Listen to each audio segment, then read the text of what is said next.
नमस्कार दोस्तों, मेरा नाम डॉक्टर शिल्पी गुप्ता है। Thanks for supporting my last video. Today we are talking about cerebral palsy. What is cerebral palsy? Cerebral palsy क्या होते हैं, कॉजेस कौन कौन से हैं, impairments, type, history taking in cerebral palsy patient and management of cerebral palsy childrens. What is cerebral palsy? As a word defined, combined with two words, cerebral और palsy. Cerebral means brain और palsy means paralysis.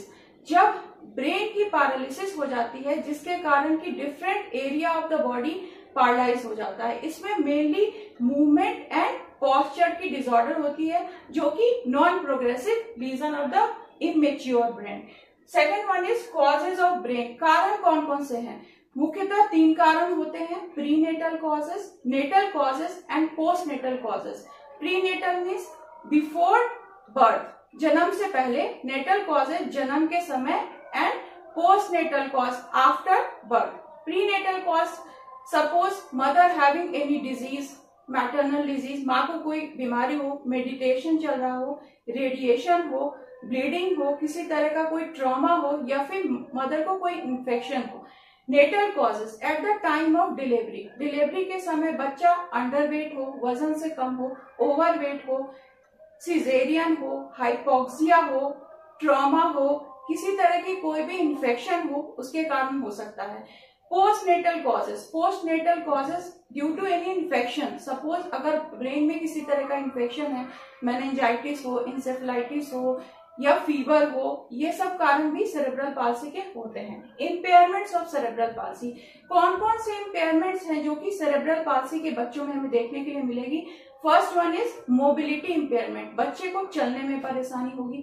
Communication problem, बातचीत करने में परेशानी होगी। Pen, बच्चा दर्द complain करेगा कि मेरे हाथ पैरों में दर्द हो रहा है। Fourth one is bowel and bladder, toilet और पॉटी चलने में जाने में परेशानी हो सकती है।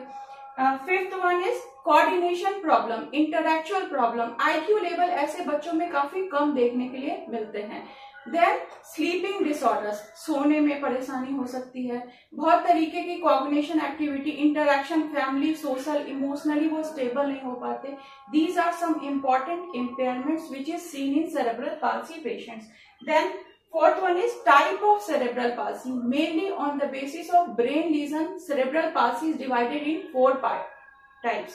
First one is spastic CP, second one is dyskinesia, third one is ataxic CP and fourth one is mixed. First one is spastic CP. Spastic CP means cerebral cortex involved. Depending on the area of involvement, spastic CP को 4 type में बांटा मैंने, जैसे कि first one is spastic. Spastic में area of cerebral cortex का involvement होगा, frontal area of the brain, तो उसमें क्या बच्चे का upper limb as well as lower limb दोनों ही इन्वॉल्व होंगे, फोर लिम्ब इन्वॉल्व होंगी। स्पेशल मसल टाइटनेस देखने के लिए मिलेगा जिसे कि हम लोग स्पास्टिक सीपी कहते हैं। Second one is ataxic CP. Ataxic CP में क्या होता है? सेरेबेलम इन्वॉल्व होता है, इसमें इनवॉलेंट्री मूवमेंट ज्यादा होंगी, ट्रिमर और सेकी मूवमेंट्स देखने मिलते हैं।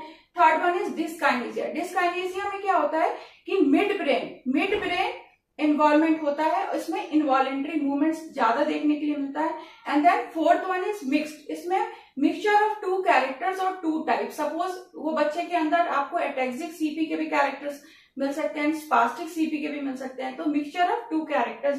This one is on the basis of brain lesion. अब हम लोग आते हैं कि graphical distribution means area of graphics कितना कवर कर रहा है बॉडी को, इस हिसाब से सेरेब्रल पाल्सी को कैसे डिस्ट्रीब्यूट करते हैं। पहला है monoplegia. Mono means single limb, suppose 1 limb की पैरालिसिस, एक हाथ या एक पैर हो सकता है। Second one is diplegia. Di means 2, diplegia की paralysis means both lower limb या बोथ अपर लिम्ब, दोनों हाथ या दोनों पैर हो सकता है। Then third one is hemiplegia. Hemiplegia means half limb paralysis. Whether the child is affected on a right side or left side. Right side means पूरा right side cover होगा, right upper limb, right side का handle, right side का feet, and then same left side and left lower limb. तो ये हमारा हेमिप्लीजिया होगा। क्वाड्रीप्लीजिया, quadri means 4, चारों limb की पैरालिसिस होगी, इसमें रेस्पिरेटरी इन्वॉल्वमेंट भी हो सकता है और नहीं हो सकता depending on the condition of the child. Next one is history taking of the cerebral palsy. History taking cerebral palsy is very difficult to diagnose. That's why accurate history taking is very important for a patient as well as a therapist. हमें history कैसे लेनी होती है? History जो कि patient हमारे पास आते हैं और हम उनसे क्वेश्चनिंग करते हैं कि उनके पेरेंट्स से, उनकी मदर से, फादर से, कि ये बच्चे की बर्थ हिस्ट्री लेते हैं. बर्थ हिस्ट्री से कॉजेस पूछते हैं कि उनको प्री नेटल डिलीवरी से पहले कोई प्रॉब्लम थी या नहीं थी, या डिलीवरी के टाइम पे, जैसे कि मैंने अभी आपको बताया कि बेबी सिजेरियन हुआ था या नॉर्मल, बेबी का वेट नॉर्मल था या नहीं, बेबी कॉन्शियस था या नहीं, या फिर उसको कोई प्रॉब्लम या ट्रॉमा, जैसे सपोज पोजिशनिंग प्रॉब्लम होती है कि ब्रीच प्रेजेंटेशन जिसको कहते हैं कि उल्टा बच्चा आना, या फिर फोर्सेप डिलीवरी जो मोस्ट कॉमन है कि डिलीवरी के टाइम में कोई ट्रॉमा हो गया, या जॉन्डिस या इन्फेक्शन, किसी तरह का कोई इन्फेक्शन, या मदर कोई डायबिटिक तो नहीं है. इस तरह की हम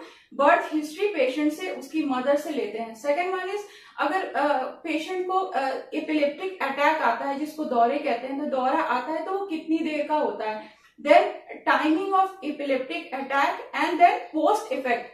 इपिलेप्सी के बाद का इफेक्ट, सीजर के बाद का इफेक्ट हमें बच्चों में क्या क्या देखने के लिए मिलता है. सपोज मदर ये कंप्लेन करती है कि 2-3 मिनट तक ये दौरे चलते हैं, दिन में 2 बार आ रहे हैं या 3 बार आ रहे हैं डिपेंडिंग ऑन द कंडीशन. और हम ये पूछते हैं कि फिर दौरे के बाद मसल्स की, टोन्स की स्पास्टिसिटी कितनी टाइट हो जाती है, या फिर बच्चा कॉन्शियस होता है या नहीं, वो आपको रिस्पॉन्ड करता है कि नहीं, या फिर वो कोमा में चला जाता है. वो सारी हिस्ट्री टेकिंग हम अपने पेशेंट से उस समय क्वेश्चनिंग करते हैं. देन असेसमेंट हम लोग क्या क्या करते हैं. First one is manual muscle testing जिसको MMT कहते हैं. मसल्स की हम चेकिंग करते हैं ऐसे बच्चों की कि इसकी मसल्स में कितनी पावर है. जॉइंट रेंज असेसमेंट, हम लोग जॉइंट की रेंज चेक करते हैं. देन अगर कोई कॉन्ट्रैक्चर या डिफॉर्मिटी हो गया है तो उसके हिसाब से हम ऑर्थोसिस और ब्रेस की प्लानिंग करते हैं. सपोज बहुत सारे बच्चों में हम CTEVB देखने के लिए मिलता है, तो हमें उसको करेक्ट करने के लिए उसके लिए ऑर्थोसिस प्लान करते हैं ताकि वो अपनी नॉर्मल जो एक्टिविटी और डेली लिविंग है उसको कंप्लीट कर पाए. देन हम लोग सारी असेसमेंट थॉरोली करते हैं. मोरोस जितने भी रिफ्लेक्सेस हैं, रिफ्लेक्सेस मींस जो बच्चे के पहले जन्म होने के बाद और डेवलप होने के बाद की जो नॉर्मल रिफ्लेक्सेस हैं वो सारे हम चेक करते हैं कि वो सब नॉर्मल है या नहीं है. Suppose for example neck control बच्चे का प्रॉपर हो रहा है या नहीं है, बच्चा प्रॉपर तरीके से बैठ रहा है नहीं है, चलने में उसे कोई परेशानी तो नहीं है, या फिर सपोर्टिव डिवाइस की जरूरत है. ये सारा चीज हम लोग थॉरोली पेशेंट को असेस करते हैं. देन सेकेंड वन है, जब मरीज हमारे पास आता है आपके क्लिनिक में और आपको ये कंप्लेन करता है तो आप समझ सकते हो या फिर आपका डायग्नोसिस उस डायरेक्शन में हो सकता है कि ये सेरेब्रल पाल्सी के पेशेंट है. फॉर एग्जाम्पल अगर मदर आपको ये कंप्लेन करती है कि आपका जब भी वो बच्चा कोई भी चीज होल्ड करता है तो उसको ग्रिपिंग में प्रॉब्लम है, वो चीज हाथ से स्लिप हो जाती है, या फिर पावर नहीं लगती, या सेकी मूवमेंट होता है, ट्रिमर होता है. नेक्स्ट वन इज, वो ये बोल सकती है कि बच्चा बैठ नहीं पाता, वो बार बार गिर जाता है ना, वॉकिंग में इसके प्रॉब्लम है, पैरों में बैलेंसिंग नहीं लगती, या फिर डिफॉर्मिटी किसी तरह की लगती है. ये सारी मदर आपको कंप्लेन करती है जब आपके क्लिनिक में या अब आप पेशेंट को देखते हो.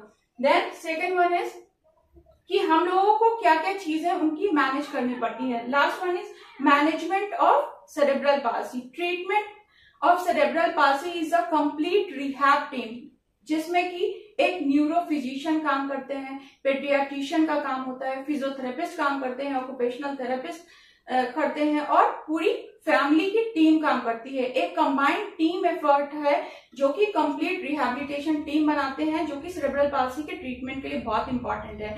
नेक्स्ट वन इज फिजियोथेरेपिस्ट बहुत इंपॉर्टेंट रोल निभाते हैं सेरेब्रल पाल्सी के पेशेंट्स में. ये प्रॉपर आप बच्चे को डेली एडीएस के लिए ट्रेन करते हैं, डेली एक्टिविटी और डेली लिविंग के लिए ट्रेन करते हैं. वो सिखाते हैं कि हमें मसल्स में कैसे स्ट्रेंथन लाना है, जॉइंट को कैसे रेंज को इम्प्रूव करना है, उसकी कॉन्ट्रैक्चर को कैसे रिकरेक्ट करना है, अपनी जो डेली एक्टिविटीज हैं उसको कैसे ट्रेन करना है ताकि वो अपने जैसे सपोज खाने की एक्टिविटी है, रीडिंग की एक्टिविटी है, राइटिंग की एक्टिविटी है, वो कंप्लीट कर पाए ताकि वो बूस्टअप हो, बाकी और बच्चों की तरह ही नॉर्मल डेली एक्टिविटी कंप्लीट कर पाए, अपने फ्रेंड्स और फैमिली के साथ अपना फ्यूचर एंजॉय कर पाए. नेक्स्ट वन इज फिजियोथेरेपिस्ट का जो मेन काम है वो है दोस्तों smile for 5. S for sensory rehabilitate करना है हमें बच्चे को। एम फॉर मोटार रिहेबिलिटेट करना, मोटर एक्टिविटीज के लिए ट्रेन करना है। Third one is integrated activities, जो कि कोऑर्डिनेशन करना है। Then fourth one is learning and fifth one is experience. ये सारी 5 चीजों को हम फॉलो करके बच्चे को स्माइल कराते हैं और उनको डेली आइडियल्स के लिए ट्रेन करते हैं। आई होप दोस्तों आज आपको ये वीडियो अच्छा लगा होगा। प्लीज मेरे वीडियो को इसी तरह लाइक, कमेंट और सब्सक्राइब कीजिए। Thank you.